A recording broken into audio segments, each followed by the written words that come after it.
तो अभी हम लोग बैक बॉन्डिंग के ऊपर कुछ एक एग्जांपल्स या क्वेश्चंस करते हैं, ठीक है, जो कि आपके मेडिकल के अंदर JEE mains and specially JEE advance में बड़े हेल्पफुल होंगे। ठीक है, चलो तो पहला क्वेश्चन हमारे सामने है और इसकी जो आंसर है ये मल्टीपल करेक्ट ऑप्शन वाला क्वेश्चन है। कौन सा है? मल्टीपल करेक्ट, यानी एक से ज्यादा ऑप्शन करेक्ट हो सकते हैं। तो देखो पहला क्वेश्चन क्या है, correct statement about structure of CH3NCS, क्या बोलते हैं इसको? Methyl isothiocyanate. क्या नाम है इसका? नाम लिखना है इसका, मिथाइल आइसोथायोसाइनेट। ठीक है, एंड क्या दिया है? SiH3NCS, इसको हम लोग क्या बोलते हैं? Silyl isothiocyanate. क्या नाम है इसका भी? Silyl isothiocyanate. ठीक है, तो इनके बारे में, इनकी स्ट्रक्चर के बारे में कौन सा ऑप्शन करेक्ट है वो पढ़ते हैं हम लोग। ठीक है ना, तो इन्होंने क्या बोला पहला ऑप्शन में, CNC bond angle in methyl isothiocyanate is greater than 120 degree and hybridization is close to sp2। ठीक है, चलो हम देखते हैं ये ऑप्शन करेक्ट है या नहीं। तो उसके लिए हमको मिथाइल आइसोथायोसाइनेट का स्ट्रक्चर बनाना होगा। ठीक है, चलिए स्ट्रक्चर बना किसका? CH3N। देखो नाइट्रोजन कितने बॉन्ड बनाता है? 3 बॉन्ड बनाता है, और 3 बॉन्ड बनाने के बाद उसके पास क्या रहता है? एक लोन पेयर रहता है। फिर कौन है? कार्बन है। फिर कौन है? सल्फर। अब देखो कार्बन के कितने बॉन्ड हो गए? 4 बॉन्ड हो गए। ठीक है, और सल्फर ने एक डबल बॉन्ड बनाया है, तो उसके बाद उसके पास क्या रहेंगे? 2 लोन पेयर रहेंगे।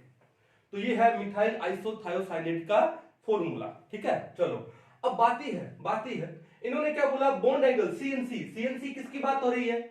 इसकी बात हो रही है CNC की, कि ये जो बॉन्ड एंगल है वो 120 से ग्रेटर है।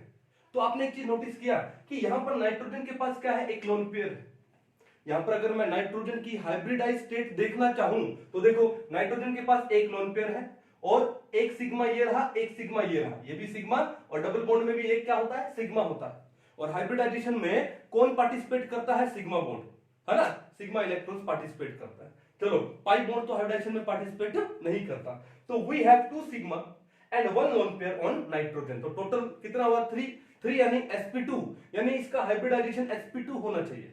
तो पहली बात तो है कि यहां पर नाइट्रोजन का हाइब्रिडाइजेशन क्या होना चाहिए? sp2। फिर हमने क्या पढ़ा हुआ है कि जो sp2 हाइब्रिडाइजेशन होता है वहां पर बॉन्ड एंगल कितना होता है? 120 डिग्री। कितना होता है? 120। ये हमने नॉर्मल पढ़ा हुआ है। ठीक है, लेकिन यहां पर क्या बोलता है? CNC bond angle in methyl isothiocyanate is greater than 120। अब इसको हम लोग कैसे सोल्व करेंगे? तो देखो ध्यान से कि एक बात ही है यहां पर कि इसको अगर मैं ढंग से लिखना चाहूं तो देखो क्या है? एन के पास, नाइट्रोजन के पास एक लोन पेयर, मिथाइल ग्रुप को मैंने यहां दिखा दिया भाई, sp2 है तो ट्राइगोनल प्लेनर होना चाहिए ना। ठीक है, उसके बाद क्या हो गया यहां पर? Double bond C, double bond क्या हो गया? S, ये हो गया ना। अब यहां पर रेजोनेंस हो सकती है, पाई पाई कॉन्जुगेशन हो सकती है ना। रेजोनेंस क्या होती है? पाई पाई कॉन्जुगेशन। तो यहां पे रेजोनेंस हो से क्या होगा? देखो कि ये जो लोन पेयर है वो कहां आएगा? इधर आ जाएगा। वो लोन पेयर कहां जाएगा? इधर। किसमें कन्वर्ट हो जाएगा? पाई बॉन्ड में कन्वर्ट हो जाएगा। और ये पाई इलेक्ट्रॉन्स यहां से उठ के कहां जाएंगे?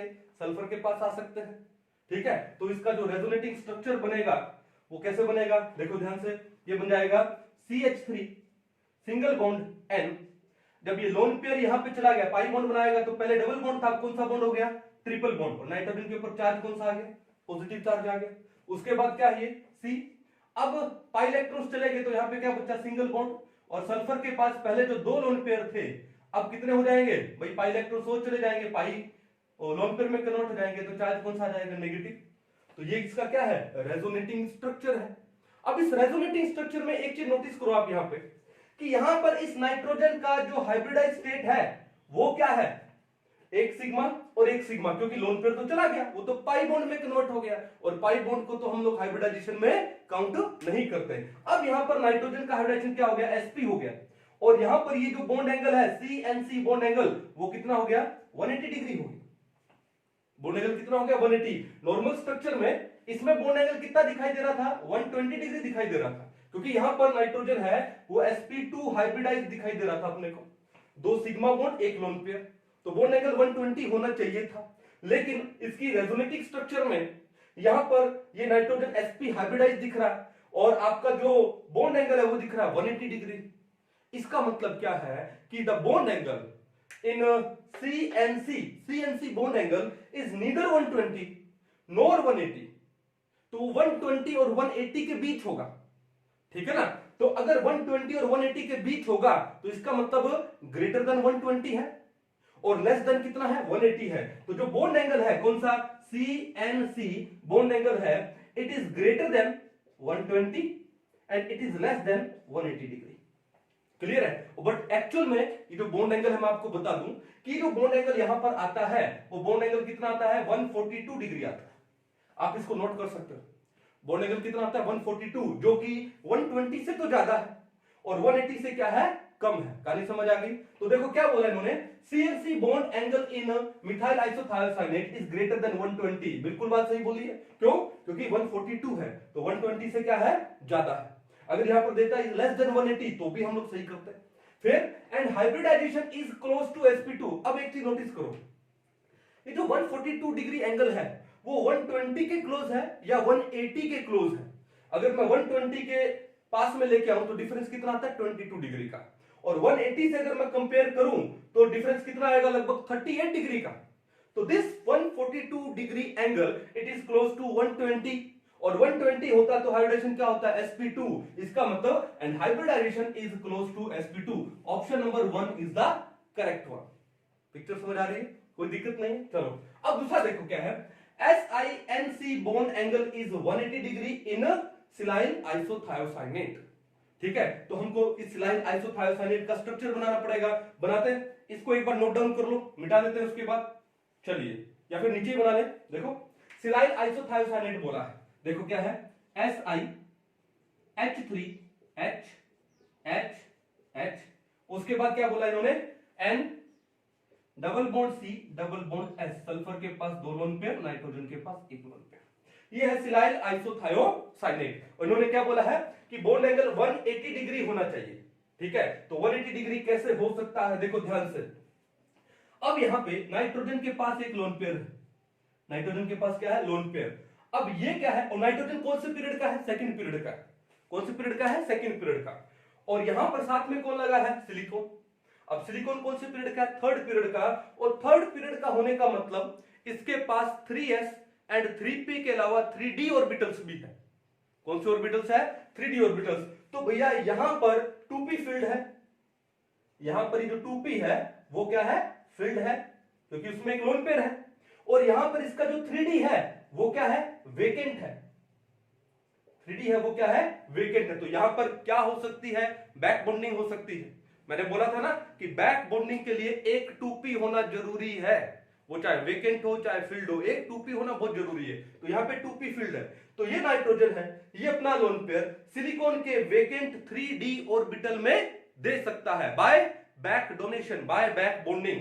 कहानी समझ गए। तो कैसे, अब सिलिकॉन का 3d बनाए, एक बार देखो ध्यान से, इसको मिटा दूं, 3 हाइड्रोजन को एक बार मैं हटा रहा हूं, समझ जाओगे। अब सिलिकॉन का d ऑर्बिटल, सिलिकॉन का d ऑर्बिटल ये लो,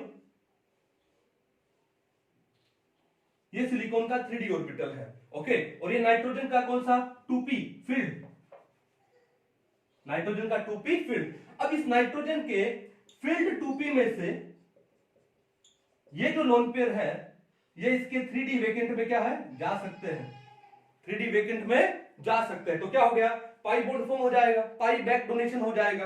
अब बात ही है, इसका मतलब यहां पर कौन सा बॉन्ड हो जाने वाला है, अभी डबल बॉन्ड हो जाने वाला है। भाई सिग्मा बॉन्ड तो था ही, और ये बैक डोनेशन से कौन सा बॉन्ड बनता है, पाई बॉन्ड बनता है। तो इसका स्ट्रक्चर क्या होगा, ये होगा Si double bond, double bond के बाद क्या लगा, N के बाद double bond C double bond S, कुछ ये होने वाला है। ओके, और सिलिकॉन के पास क्या है, 3 हाइड्रोजन, 1 2 3, क्या है, 3 हाइड्रोजन। अब नाइट्रोजन का बॉन्ड तो सिंगल था इनका पहले, तो नाइट्रोजन अपना लोन पेयर किसको दे दिया, सिलिकॉन के वेकेंट 3d में दे दिया। तो ये तो होगा। अब यहां पर ध्यान से देखो कि जो SiNC ये जो बॉन्ड एंगल है ये तो लीनियर हो गया ना, ये तो क्या हो गया, लीनियर। अगर ये लीनियर हो गया तो बॉन्ड एंगल कितना हो गया, 180 डिग्री। तो theta is equal to 180 degree. Why, because SiNC linear हो गया due to the back bonding. Nitrogen ने अपना 2p फील्ड जो लोन पेयर था वो किसको दे दिया, सिलिकॉन के वेकेंट 3D ऑर्बिटल्स में दे दिया, तो ये क्या हो गया, लीनियर। तो हमारा ऑप्शन क्या था, SiNC bond angle is 180 degree in silyl isothiocyanate, यानी हमारा जो ऑप्शन नंबर 2 है ये भी क्या है, 100% करेक्ट है। कहानी समझ आ गई। तीसरे पे आते हैं, बोथ हैव बैक बॉन्डिंग। अरे सिलाइल आइसोथायोसाइनेट में तो बैक बॉन्डिंग है, क्लियर है, नो डाउट, लेकिन मिथाइल आइसोथायोसाइनेट में बैक बॉन्डिंग नहीं है। क्यों नहीं है, क्योंकि भैया कार्बन है यहां पर, और कार्बन की चारों वैलेंसी फुल है, और कार्बन किससे बिलोंग करता है, सेकंड पीरियड से, और सेकंड पीरियड में 2D नहीं होता, तो यहां पर बैक बॉन्डिंग नहीं है। यहां पर क्या है, रेजोनेंस है, यहां पर क्या है, resonance, but back bonding is absent here. तो ऑप्शन नंबर 3 है वो हमारा क्या हो गया, इनकरेक्ट हो गया। क्या हो गया, इनकरेक्ट। चलते हैं ऑप्शन नंबर 4 में, स्केलेटन SiNCS इज लीनियर। अरे भैया बिल्कुल, SiNCS ये स्केलेटन, ये क्या है, लीनियर है कि नहीं है, बिल्कुल लीनियर है। But molecule is non planar, ये बात भी बिल्कुल सही है। मॉलिक्यूल नॉन प्लेनर कैसे है, देखो सिलिकॉन के पास क्या है, 3 हाइड्रोजन है, सिलिकॉन के पास क्या है, 3 हाइड्रोजन, ठीक है, ये लो हाइड्रोजन, ये बिलो द प्लेन हो गया मान लो, और ये क्या हो गया, सपोज ये अबव द प्लेन हो गया। तो अब below the plane above the plane hydrogen आ रहे हैं, तो वो क्या हो गया, नॉन प्लेनर हो गया। दूसरी बात, SiNCS ये स्केलेटन लीनियर है, लेकिन ये जो पाई बॉन्ड बने हुए हैं वो तो उनसे क्या है, 90 डिग्री एंगल पे तो है ना, तो वो क्या हो गया, एक ही प्लेन नहीं, नॉन प्लेनर हो गया। क्या हो गया, नॉन प्लेनर। अगर ये पाई बॉन्ड C और S के बीच में ये pi bond above the axis है, तो फिर ये पाई बॉन्ड क्या हो जाएगा, इस एक्सिस में, तो क्या हो जाएगा, ये नॉन प्लेनर। तो इसने बोला स्केलेटन SiNCS इज लीनियर, बिल्कुल सही है, but molecule is non planar, ये भी बिल्कुल सही है। तो ऑप्शन नंबर 4 भी आपका क्या है, करेक्ट है। इसका मतलब यहां से इस क्वेश्चन से एक चीज सीखने को मिलती है कि जो सिलाइल आइसोथायोसाइनेट है, सिलाइल आइसोथायोसाइनेट, वहां पर भी क्या होती है, बैक बॉन्डिंग होती है। अगर कोई आपसे पूछ ले कौन सी बैक बॉन्डिंग है, तो क्या बोलोगे, 2p पाई 3d पाई बैक बॉन्डिंग। कौन सी बैक बॉन्डिंग है, 2p पाई 3d पाई बैक बॉन्डिंग। कहानी समझ गए, बड़ा ही इंटरेस्टिंग क्वेश्चन था, स्पेशली जेई एडवांस में ये मल्टीपल करेक्ट ऑप्शन वाले आते हैं ना, तो बट कोई जरूरी नहीं है, नीट के अंदर भी पूछा जा सकता है। तो एक काम कीजिए, इस क्वेश्चन को पहले अच्छे से नोट डाउन कर लो।